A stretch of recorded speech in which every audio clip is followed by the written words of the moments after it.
Aux hommes de volonté. À propos de la peur de la fin du monde. Peut-être que vous ne l'avez pas clairement réalisé, mais c'est la peur de la fin du monde qui se tient derrière une certaine famille de pressentiments. Ces pressentiments qui vous font croire que l'humanité se trouve au seuil d'un changement radical, ou d'un effondrement radical. Certains croient pressentir l'imminence du retour du Messie.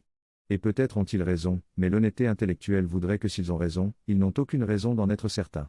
C'est-à-dire il n'existe aucun moyen de savoir honnêtement qu'ils ont raison, ce qui tendrait à rendre leur certitude infiniment plus incertaine qu'ils ne le comprennent. Certains croient donc pressentir l'arrivée imminente du Messie, d'autres terminent de guérir de l'attente d'une ascension planétaire.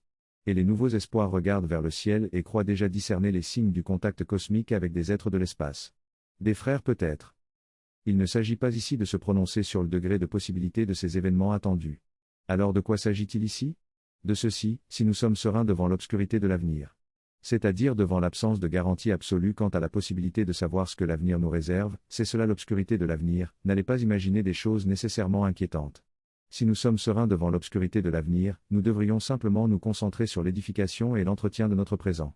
Sans éprouver le besoin, ni même le désir, d'essayer de scruter et de déchiffrer le mystère de l'avenir. Quand nous aimons notre présent. Quand nous aimons les efforts que nous faisons au présent pour consolider et vivifier nos talents et nos compétences, nos amitiés et nos collaborations, nos projets et nos réalisations.